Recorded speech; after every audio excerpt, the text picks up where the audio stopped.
They say to build a globally recognized, reputable personal brand, you have to master the art of the pitch. You have to know how to sell your vision.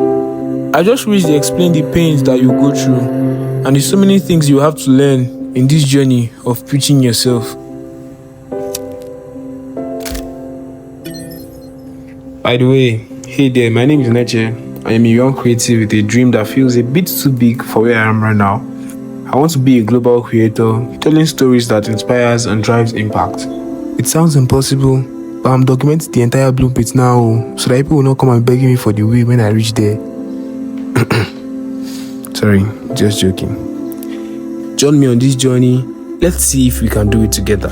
For the longest time, I've always heard that I must learn to pitch myself at any time or events. I heard it so much, even to the point that I always thought it was going to be a gospel for anyone. Well, my perspective was wrong. There's a lot of practice that goes into being a master at pitching. And actually, it makes sense now. Just imagine meeting Femi Otedola or one of the big names. That one in a million moment, you just start blabbing. Not because you wanted to do so, but because you do not practice for this opportunity. Pitching is very important if you want to build a reputable personal brand. But my question is, what is the work that actually goes into being good at it? I decided to find out for myself. Last week, I pitched myself to my boss at work. I saw some lapses in our workflow at work, and the lapses were because there was no professional in the field that could handle it. I worked there as a social media strategist, and when I saw these lapses, I decided that I could help bridge it. Hey guys, good day. So today I'm going to pitch myself professionally as a social media analyst, and I don't know what to feel. I'm excited, but I'm also scared in a way because this is my first time doing this, and I don't want to go and mess up. But what's the worst that can happen? No, it's the worst that can happen. So there's nothing to worry about. So I'll go for it, and by God's grace, I'm going to make it work. Yeah. The plan. So how I'm going to do it is basically I just want to, when I go there, I'm going to tell him this is what the problem is that I have seen, and I think he should be able to, like, he will also resonate with it, because it is a problem I'll break it down. It's a very simple problem, which is that there is no analysis going before we create this content. Who is our target audience? What do they want?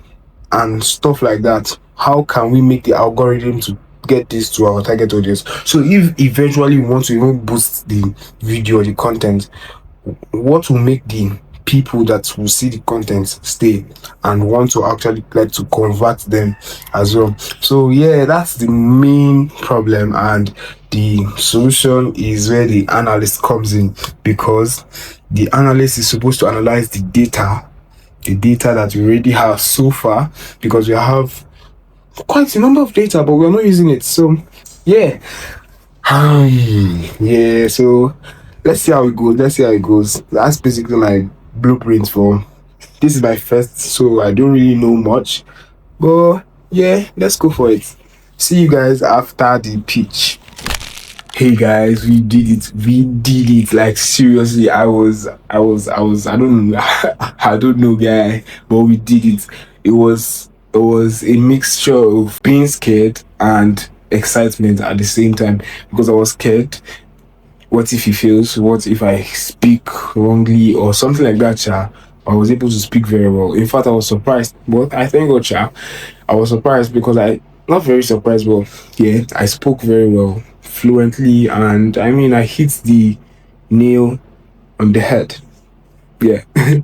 And from the countenance of my boss, he was actually relating to what I was saying as well, and he was really going along with it. We were flowing together and all.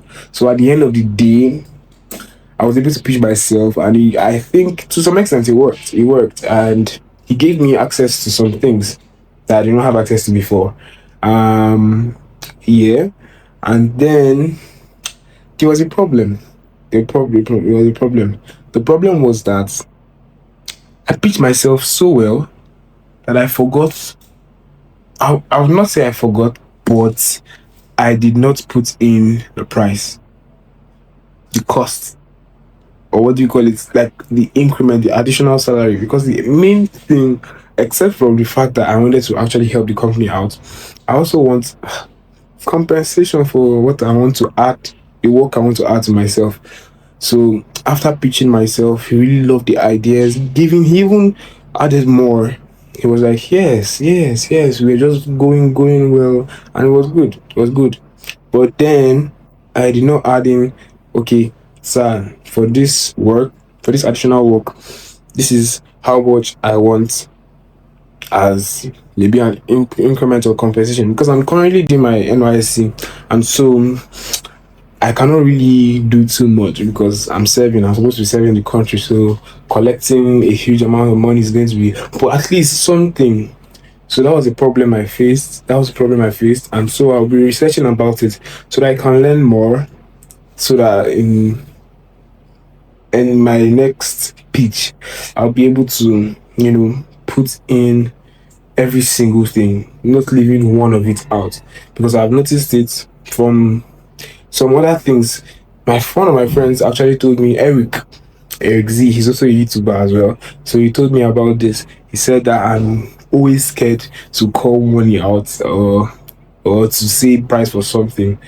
I don't know why, but now I actually see that it is a problem, and I'm going to work on it. So here are key takeaways that I got from this pitch experience. Number one, you have to go for it in this life. Whatever you're looking for, whatever you want to put your feet into, just have to go for it. Be audacious.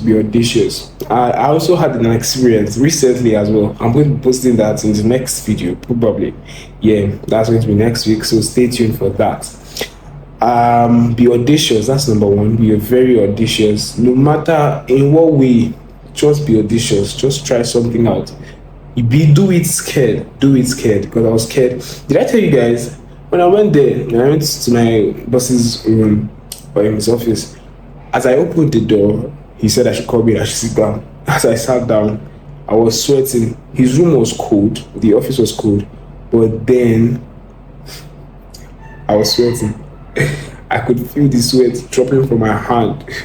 It was something. I did it scared. So to anybody out there, to you, do it scared. Yeah, that's number one. Do it scared. Number two, there's always time for growth. No matter the mistakes you make, you grow from it. It's not that hard. It is hard, but I mean, if I can do it, you can do it. Everybody can do it. Yeah. Then number three, I was practicing so much at some point, but I decided, okay, you know what? I'm going for it. Instead of practicing my lines when I go there, sir, my name is this, I've noticed a problem. In as much as you're practicing, don't practice too much. Yeah, I actually learned this the hard way. There was a time last year where I was doing something, I was going for a presentation, and I practiced too much, and the practicing so much now made me to be scared in a way, like I was not enough, like what I was going to do was not enough, because I practiced to the extent that I was like, what if this thing is not even good? What if it's not worth it and all? So in as much as you're practicing, practice well, but don't practice too much to the extent that you now start doubting yourself. Don't do that. Practice and believe in what you have and go for it. That's all that matters. And lastly, always commit everything you want to do in God's hands, because He is always going to help you. I prayed before going for the pitch, and I just saw God's hand, because I was very fluent compared to when I was practicing. When I was practicing, I was still making errors and mistakes. I didn't want to practice too much because I learned from what happened last year. So I decided, okay, you know what? I'm going for it. I already have the baseline of everything I'm going to say. And by God's grace, I was going to do it. And I did it. Well, that's how it went. Let's just sign off for now. I'll see you guys in the next one.